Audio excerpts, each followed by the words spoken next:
could you give us a timeline on when the decision was made and when you started reaching out, I suppose, to other people to gauge interest in the I've started thinking maybe 1 month and a half. 1 month and a half? 1 month and a half.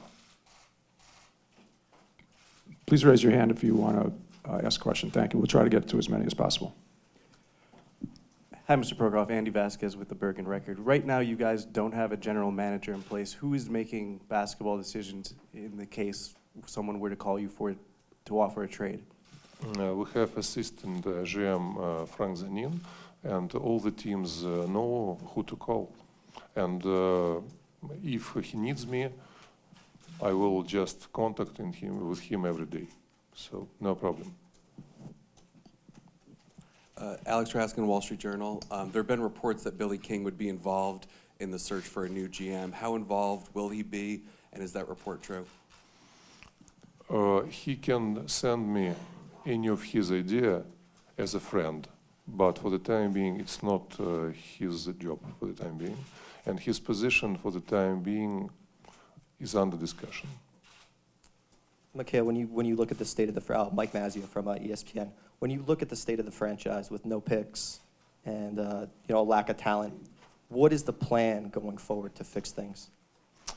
I can share you what is my strategy views. I think that I want us to have a firmer, much firmer blueprint. What kind of players we're looking for and why. In the line with the strategic guidelines developed with the new coach and the new GM. So I think we need to have a sense of identity and the style of play. Are we building a team around a franchise player, or we are balancing, or we're in balance with the younger athletes without superstar system? Or we're about three-point shooting or defense or speed. And of course, we can't be anything at the same time. So it will be a very important conversation with the future GM and the future coach. I want to stress also one very important aspect, and for me, it's really a great lesson. We're playing in the best market in the world. And of course, there is a market which make a great pressure, a lot of attention, a very active press. Thank you to all of you. That's why we need a players and a coach who can resist with this pressure, who can survive. So we need not only players who want to play for us, but they can play for us. So for me, it's a very important lesson. So also, of course, we need to enhance our development capability. Now we have D-League team, and we will expand our search for talented people and realize it in our new strategy. That's about all in a nutshell. Thank you very much. Bruce. Bruce Beck, WNBC TV. Would you consider one man to handle both jobs, be the general manager and coach? Thank you for the question. My perception that there is some kind of friendly contradiction between GM and the coach. I prefer to have both the general manager and the head coach. This is my view on this. Brian. Brian Mahoney from the Associated Press. Obviously, when you came here, you talked about wanting to contend for a title within 5 years. When you look back, did some of the decisions that Billy King made, were they because he, to try and do that? And if you look back, were they maybe the wrong decisions? Did you need to build slowly in the beginning rather than what you guys tried to do? I take full responsibility for the state of the team, and I think Billy King did his best. Just we need a fresh look for the new. Maybe in our pro approach, we should be able to take a courage to turn down the opportunities which maybe don't fit to our strategy. Maybe this is the second lesson from the last 6 years. Howard? Howard Beck with Bleacher Report. Just kind of along those same lines, you made it clear from day one when you arrived that you wanted a championship soon. You wanted to own New York. You wanted to, make Knicks fans and Nets fans, all of this. That created an atmosphere where it seemed like there was a win now, sometimes perhaps at the expense of future planning, draft picks traded away and so forth. Do you regret kind of setting that aggressive agenda from day one? Was that a mistake? And do you think that you need to have a more deliberate or gradual approach from here on out? Frankly speaking, I deserve championship now much more than 6 years ago.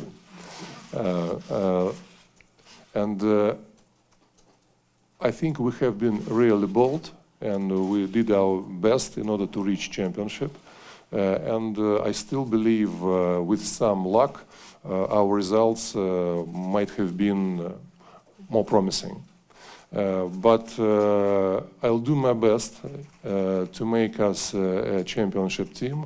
If we compare it now and 6 years ago, we have a state-of-the-art arena in New York. We'll have fascinating training facilities and we'll open it, I think, together in next month. We'll have a D-League team, so we have big amount of money under the cap next season. So we have everything the best, and I am really optimistic. And now I am 100% owner of the team and the arena, and I am very committed to be a championship, and I am all in. Right side, Howard. Howard Magdala, USA Today. Just to that end, you spoke a year ago about a willingness to listen, at least, to offers to purchase the team. Wondering what you've learned over that year of listening and how you would characterize your willingness and your thoughts about the value and sale of the team at this point. I have no any ideas to sell. So it's just the opposite. I use this opportunity to increase my shares in the arena and in the team. On one hand, because there is a NBA wish to have an equal stock in arena and in the club. On the other hand, there were requirements being faced from Forest City. And of course, it was a great opportunity for me and for my team to increase shares in the team. From time to time, some people, they came to us and they gave us a bid. I think it's not bad to receive bids from the market. I'm just a businessman. And if anybody else has a desire to have a bid, he is welcome. But we never have an idea just to sell the team. In the middle. Simone Sandri, Gazzetta dello Sport, Italy. When you came in the league, people think that you would help overcoming the last... Excuse me, I didn't listen Sorry, to when you came into the league, people think that you were helping overcoming kind of the last taboo, which would be an international GM or an international coach. Is in the cards now in your search that you would look into an international GM or an international coach as well? You mean some rumors about Andrei Vatutin? I have no plans for that. We are just on the beginning of the procedure. We'll have a big list of potential candidates, and I will meet personally with all of them. So as soon as we are ready, you will be the first to know, as usual. Right side. Mikhail, over here. Tim Bondas from the Washington Post. You've talked about the lessons you've learned over the 6 years you've owned the team. A big part of that ownership has been the presence of Dmitry Razumov. It's kind of around here a lot, involved in a lot of the decision making. Is that something that's going to remain the case going forward, or is there potential for that to change? The most important thing we need to change, we need maybe a new level of leadership here. I mean, in the front office and in the coaching staff. So once again, I want to repeat that for me, maybe the biggest lesson that we were in New York. And it's a little bit another animal. It's like another emotion. So I live in Moscow. Like here, I feel like home. So we need bigger leadership. This is like maybe the most important lesson for me. Bigger leadership from ownership, or does that mean you need people who are more I mean the GM and the coach, and of course players. Fred? Fred Katz, Fox Sports. Historically, it's a little bit unconventional to make a change at GM or start a process on making a change at GM in the middle of the season specifically. Why now make the decision with Billy as opposed to, waiting out till the end of the year when his contract runs up? When we face the problem that we need the new leadership, I think it's very fair to the fans, to the team. As soon as we have our decision, it's better to start early than later. So now we have very good position. We have the opportunity to meet people, to discuss strategy, and we're not in a rush in making any deals. We're not in a rush of finding people. So we have time. That's very important if we think about long-term strategy or medium-term strategy. So I think it's just the right decision to be absolutely fair with everybody. Mikhail, Devin Karparian from the Brooklyn game. You mentioned time, but is there a point, do you anticipate hiring a coach or GM before the end of the season, or are you looking to do that more in the off-season? We'll define the procedure and we'll be very disciplined on this. Mikhail, ESPN.com. I was just wondering about the structure of the organization right now. When you are looking for a GM and coach, who will have the biggest influence for you when you're doing this search? Will it be Dmitry? Will it be Sergey? Will it be Brett Yormark? Who will have the biggest influence on you as far as the hiring? I think we have a few people. We sit together. We put some ideas on the list.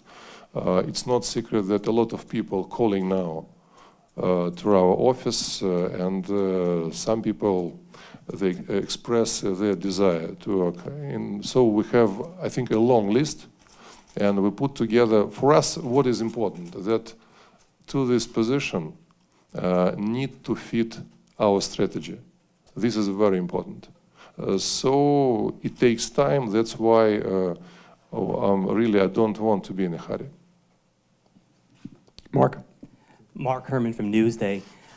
How would you describe the state of the team that you see on the floor right now, and how long will it take to get this team back on its feet where it's a playoff contender?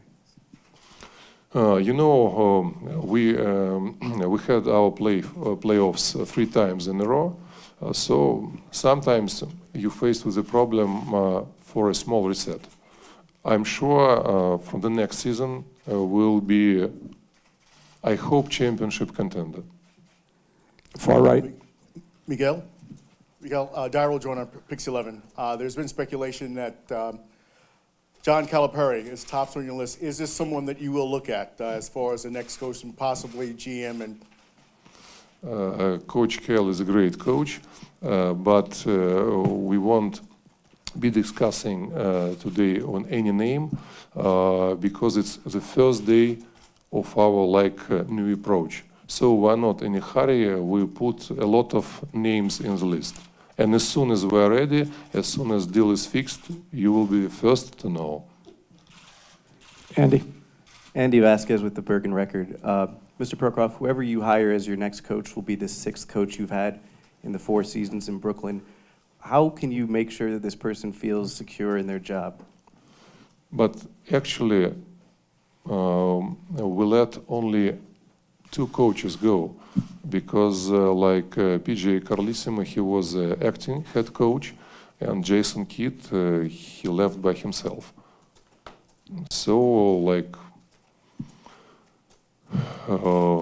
we are just optimistic, but I think that for the time being, Brooklyn Nets is the best franchise with the best arena. In a month it will be the best training facility with the D-League, with a big amount of money under the cap. I think it's a great challenge for any GM and for any head coach. Bruce.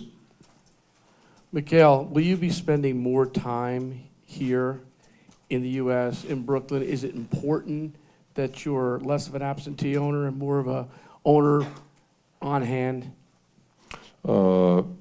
in the current situation, for sure, I will spend much more time here, meeting people, looking for the opportunities, discussing different potential of our strategy. Steve? Steve Popper, Bergen Record. You mentioned some of the things you guys have built up here. Do you still feel you need, you mentioned stars or not stars, do you feel you guys still need stars to win fans, to... Like, as I already mentioned, it depends on the strategy, and I want to discuss it together with the general manager and with the head coach. So it's a teamwork. We have a lot of work to do right now and right here, and this work will be done for sure. Right side. Mikhail, has the ownership of the team been more difficult than you expected when you came in, given the amount of success you had owning Cheska and the way you came in talking about winning championships right away and having a lot of success? I think it's not difficult, it's more fascinating that I am expected. Really, there is a great competition in the league, and from day one, I feel that we need to be a championship, but we need maybe a little bit some luck, and I'm sure I'll do the best and I'll do maximum I can do in order to reach the goal. Brian? As you mentioned, you have made the playoffs every year since you've been in Brooklyn. Do you consider Billy's run here a success? You didn't win a championship and made the playoffs. How do you view the last few years? You know, just our prior approach helped us to reach 3 playoffs in a row, but we have failed to go further. And for us, it's important to go further. That's why we need a small reset for this year, and I hope we'll be back not as a playoff team, as a championship contender. This is my only goal. Mikhail, you've mentioned that you've learned lessons and that this has been fascinating for you in your, I think, 6 years now. If you could go back, what, if anything, would you do differently, knowing what you know now?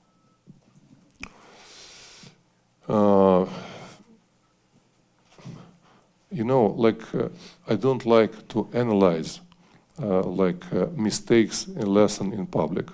I'm criticized myself a lot inside of me. So some lessons I've already mentioned. All others, they're deep inside of me. And trust me, I tortured myself much more than you. So all your questions are very nice compared from what I have inside. Okay, this will be our final question. Howard Meddo, USA Today. Just to clarify, is the idea to create a strategy and find a general manager and coach to adhere to a set of principles, or are you looking to have a general manager and coach come in and pitch a strategy that would then be what you'd adhere to? Excuse me, I didn't catch you. Once again, please. Just, is the idea that you're going to create a strategy and then look for a GM and a coach to adhere to it, or are you looking for, when GMs come in, to have a set of principles? No. Just during our discussion with different people, we'll just speak about the strategy, about the players, what is the concept, etc. And we need to have like some kind of chemistry between head coach and GM. This is very important. Okay. Thank you very much, everyone, for coming. Thank you. Thank you very much.